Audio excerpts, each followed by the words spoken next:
So my name's Michael Cadigan. So let's talk about Flutter. So for the presentation, we're going to cover the basics of Flutter, what makes it unique from other mobile frameworks, architecture compared to the rivals, other frameworks, UI design overview, communication with native APIs like location, Bluetooth, that kind of thing, widgets and state management, the developer experience, so what it's like to actually make Flutter apps, what you can expect, and a live demo. Those always go well. So a little bit about the presenter. So I'm from Cleveland, Ohio. I'm a Browns fan. I'm a software engineer at Numo. So we're actually a couple blocks down the street. So we're working on a Flutter app right now called Indie, and it's a mobile banking app for independent workers, and Flutter. So favorite hobbies include fishing and skiing. So if you can't tell from the picture, I really like fishing. Yeah, it's a little fish I caught. Graduated from Franciscan in 2017. Happily married this past July.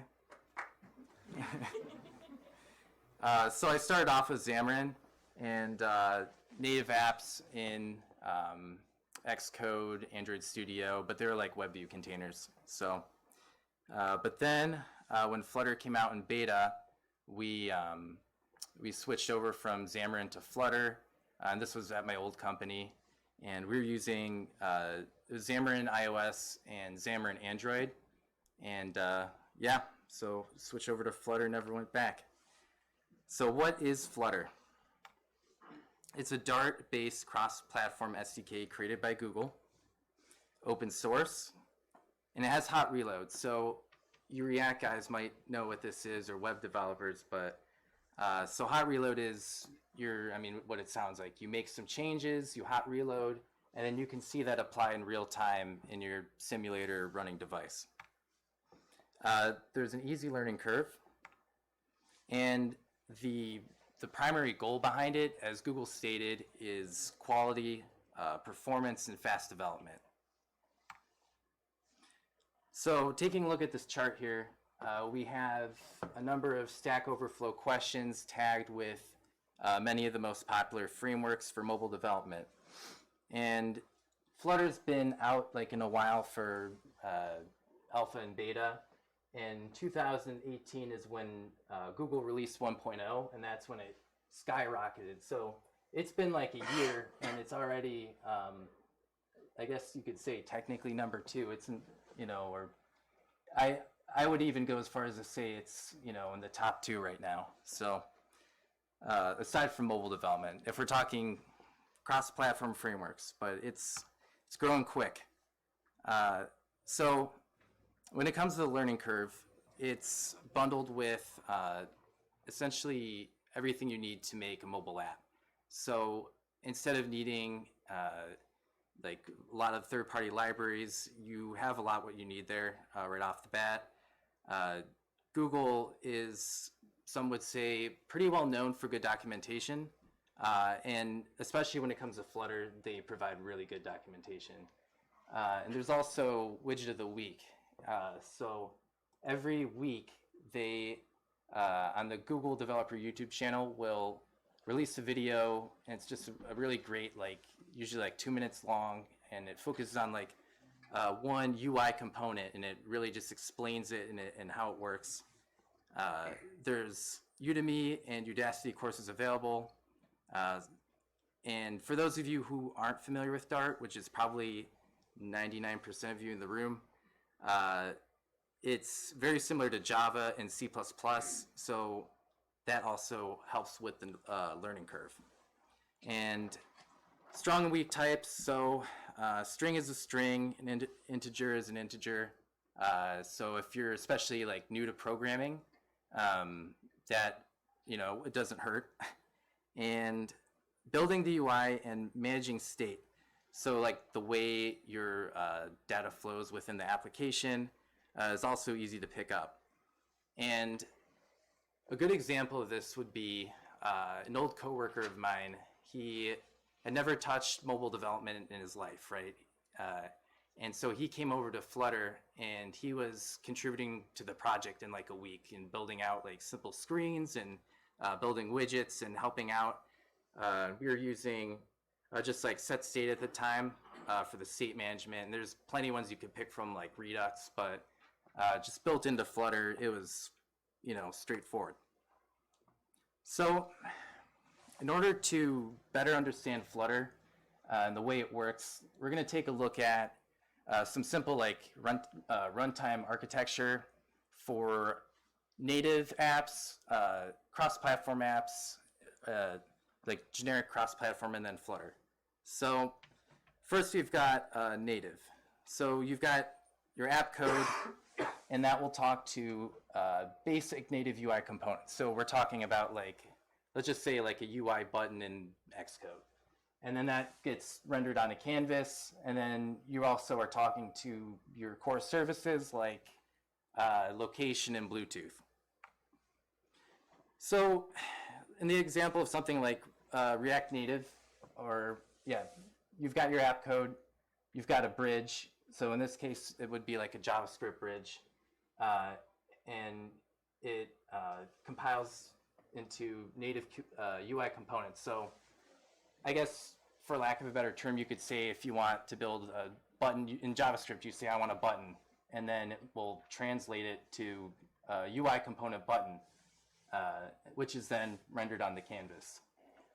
So what Google did with Flutter is they removed that bridge layer, and we're not actually even touching the native components. So Flutter's taking the responsibility of rendering the UI, and we're going to throw it on the other side of the line here. So it's also using these things called platform channels to talk to the native services. And we'll get into those a little bit later. So let's talk about UI, the fun stuff. So rendering.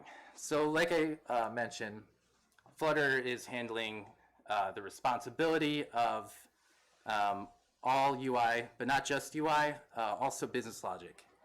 So the graphics engine is a Skia graphics engine, and it's based on C++. And it has two backends. So the first backend is OpenGL, and the second backend is based on Vulkan graphics engine. So I don't know if any of you guys are familiar with Vulkan, but it's pretty powerful. But depending on the platform that Flutter is running on, that sort of determines which backend that will be used. So it's all programmatic when you're designing the UI. So there's no XML, there's no like, Xcode storyboard. So there's none of that. So take it or leave it. It's going to be building out your widget tree in code and then seeing that reflect in the UI. So this GIF right here is actually not iOS. This is Flutter. And this is the iOS settings app rebuilt in Flutter. And so this was something Google put out a couple of releases ago to demo sort of the pixel perfect design you can achieve using the framework. And so going to the next slide, so it's non-reliance on native code, allows for your ability to build out technically to 7 different platforms. And you can even take it like a Flutter container, like a Flutter view, and then in an existing native app, you can pop the Flutter view into that native app. So you've got Android, iOS, Mac, Linux, Windows, web, Fuchsia, which we'll talk about in one slide later, and a Raspberry Pi if you're into that. So the built-in widgets library comes in 2 flavors. So we have essentially Cupertino, which is Apple, and Material, which is Android.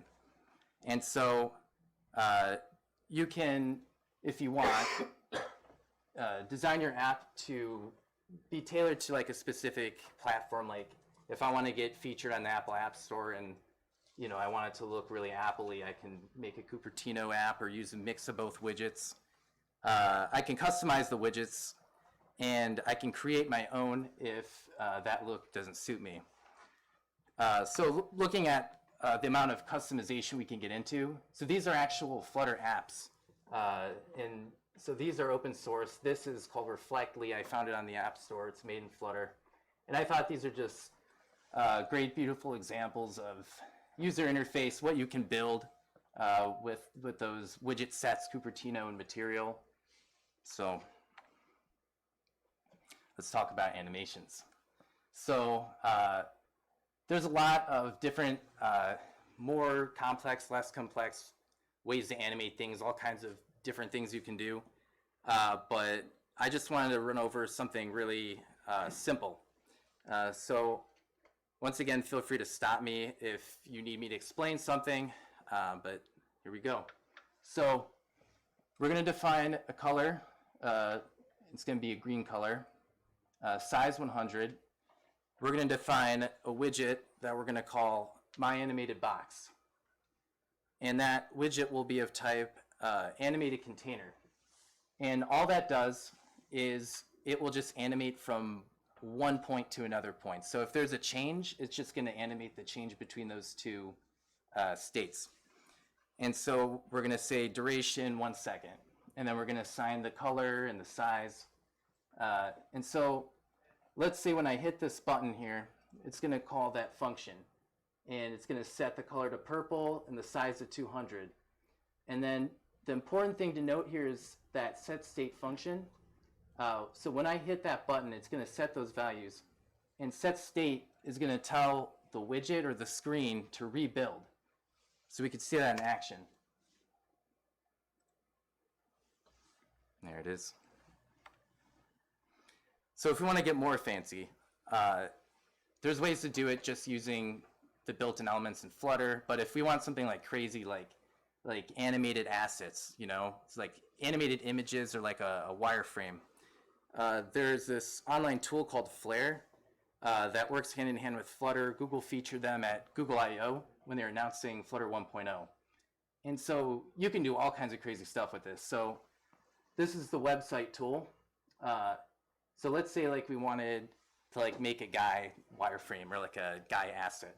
You can have one state of an animation of them waving and then another one of them running, right? So you have these two different states. And you can export that asset and put it right into your Flutter project, and then you can call on both of those animation states. So it's a pretty handy tool. And this is just the demo app that 2Dimensions built to show off Flare and what kind of crazy stuff you can do with it. So if widgets don't cut it, there's also Flutter Paint. And primarily, you can even use this to make 2D video games in Flutter. So what you're looking at here is an open source project. It's a video game called Tap Hero built in Flutter. And here you can see it running on a web browser, Mac OS X desktop, iPhone, and Android. And so you can use it to bring sprites to life. You can use it pretty much however you'd imagine, painting, shapes, colors, sizes. Okay, so time to get a little bit more into the weeds. We're going to talk about APIs, so platform channels. So the basic concept of platform channels is you're communicating with native code. So I'm going to put a quick disclaimer here, and 99% of the time you're going to be using a package if you do need to interact with Bluetooth or location. So this is going to be a more rare event, but I still want to show how powerful these platform channels are in the event you do want to make a package. And in the 2 professional years I've been working with Flutter, there's only been, in 2 different apps, there's only been one time where I've actually needed to write native code with these platform channels, and that was for a facial recognition app. And there's already a facial recognition library for Flutter, Google's OpenVision.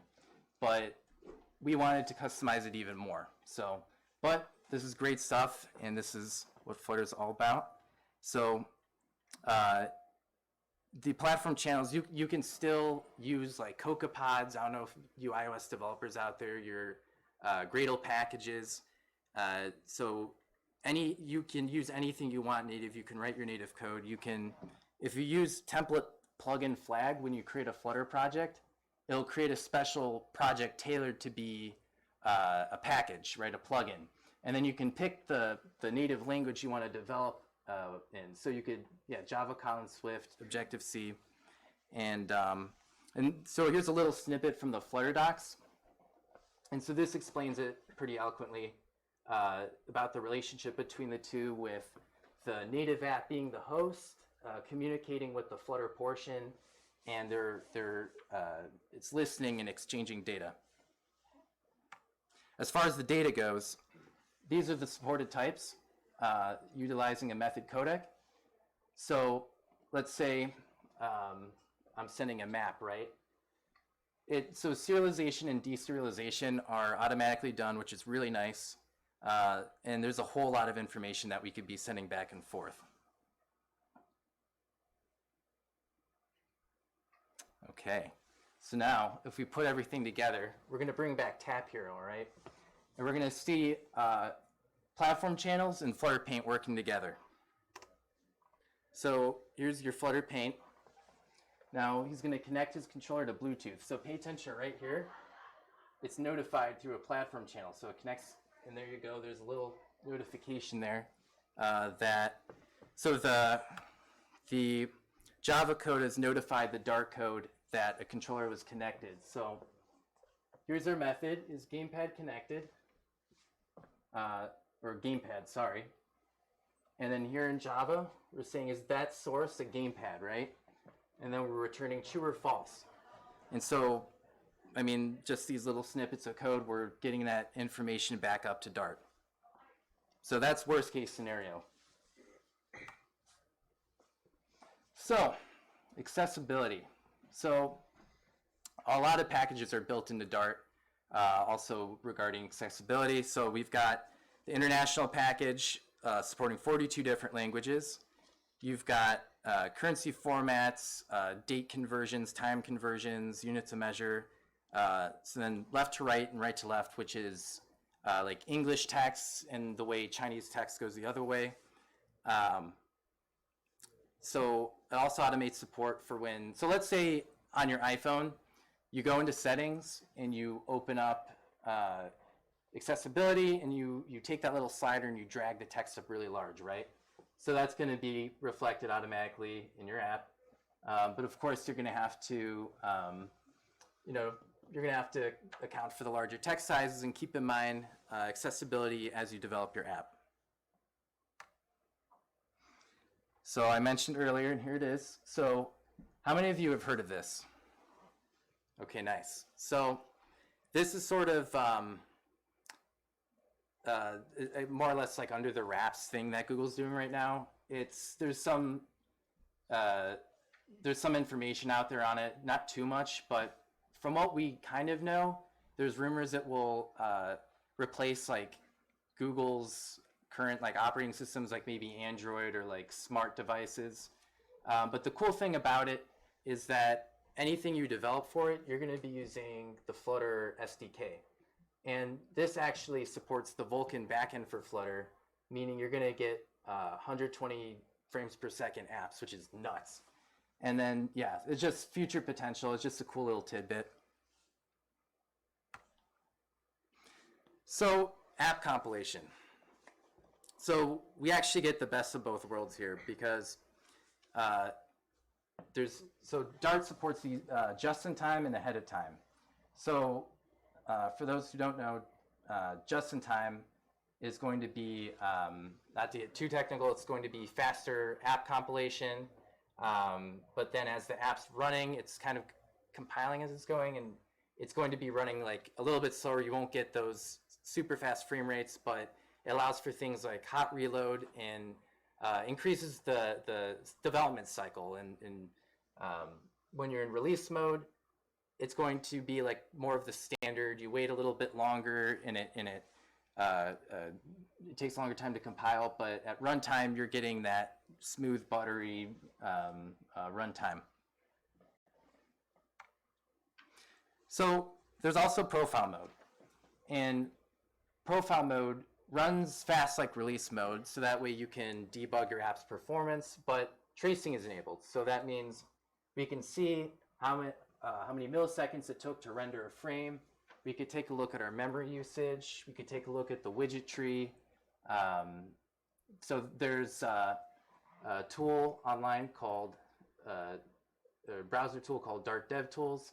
And so when your app's running, and I'll show you guys that in the demo, it's just a great tool for debugging the UI and CPU, GPU. All right, now for the fun stuff. So Flutter versus React Native. Flutter supporting 7 platforms. React Native is built for iOS and Android, but you can make a web application out of it, assuming you reuse some code. Smaller app size in React Native, so Flutter can't build smaller than 4 megabytes, which is a downside. Flutter compiles into machine code. Now, here's the big thing I was hitting on earlier is, so Flutter, the point is you have to be, if you're not running your app at 60 frames per second, you're doing something wrong.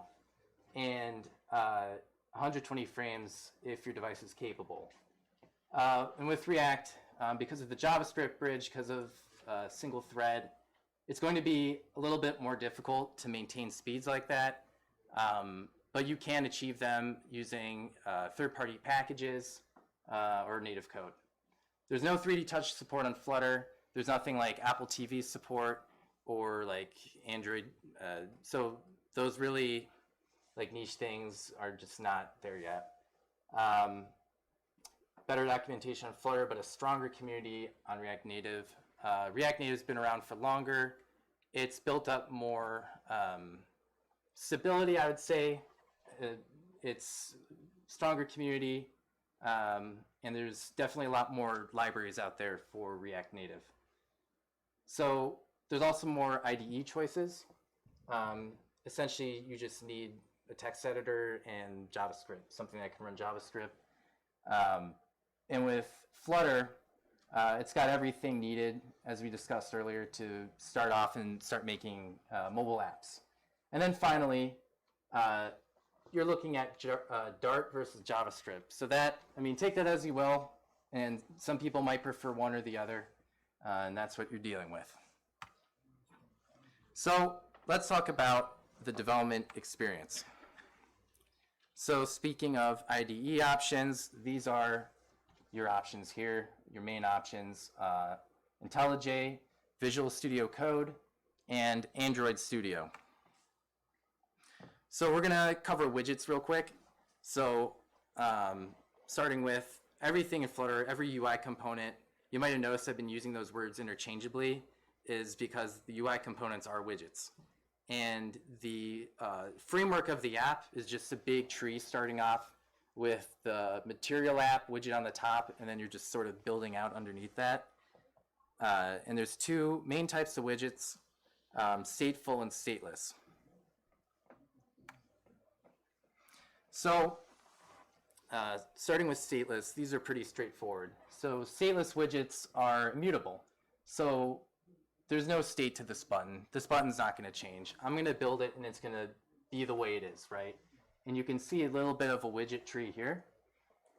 So you have the one, so I'm declaring my button. I'm creating my widget class. And then whenever a widget's built, the build method is called, and so it's building down the tree. So this is a material widget, flat button, containing a container, and then a centered text that says engage.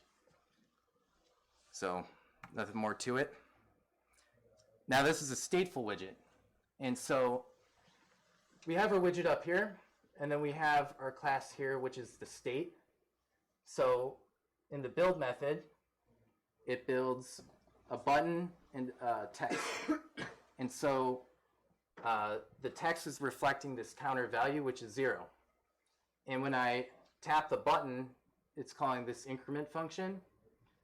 And if you guys remember set state rebuilds the widget, which means wrapping it in set state means it's going to call this. It's going to increase the counter by 1, and it's going to reflect that new value. And we'll go through that in the demo as well. And here's a tree. Here's 2 trees. So this is the same. This is actually an entire mini Flutter app right here that you're looking at. And then in the dark profiler, this is what it would look like. So there's a widget tree and a profiler, and this is what it actually looks like in the code. So like a nice view from above. So when it comes to testing, we can also test our widgets. We can also unit test our code. We also have integration testing that's provided through Flutter Driver. And Makito and Flutter Test cover unit testing and widget testing. So this is sort of a little sample of code, what a test might look like.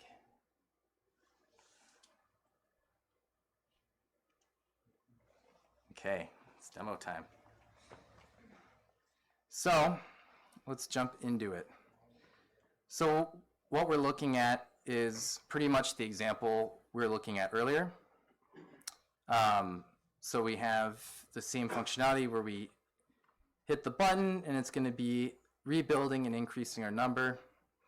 So let's open up DevTools.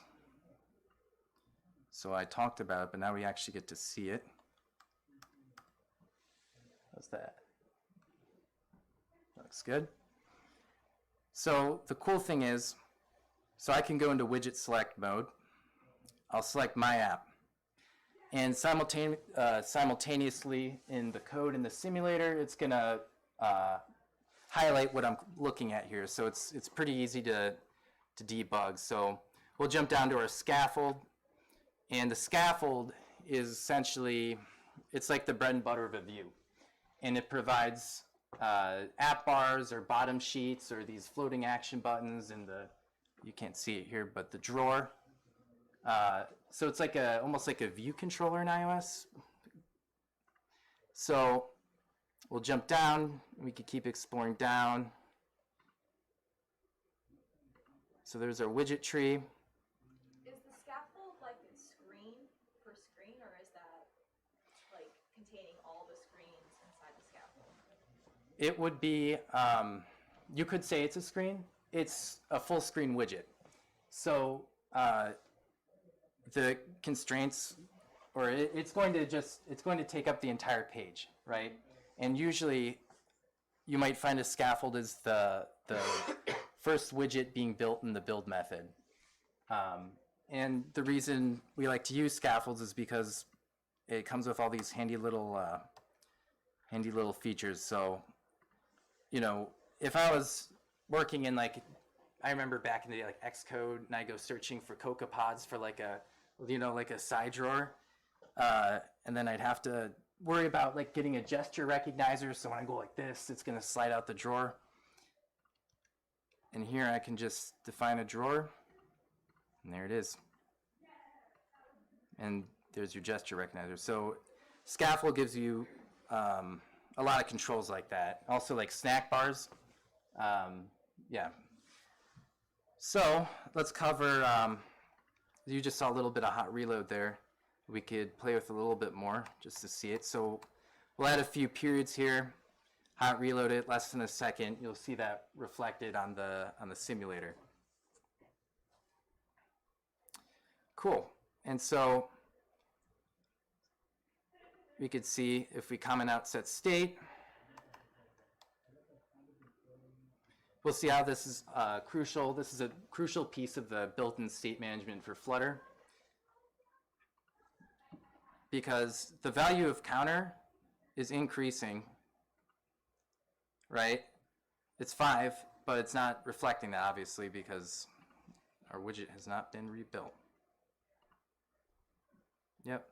And so actually I have one last thing I want to show you guys. So the material app widget gives us a whole lot of options here. So we can define locality, like localized strings, the theme, routes. But the one thing I wanted to show you guys is just another thing I really like about Flutter, and it's how dynamic it is and how well it works with just like iOS and Android systems. So we define a dark theme and a theme. So we're on iOS 13. So we're going to go ahead to the settings. We're going to flip on dark mode. And it's reflected in the app.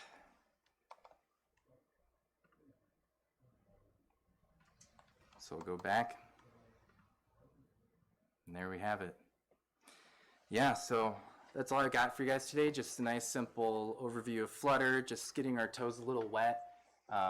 Hopefully this helped you guys understand a little bit what it's like just to build like a simple widget in Flutter, or just the simple concepts. And if you guys are interested in building your own Flutter app, it'll help you get started on your own. So thanks everyone.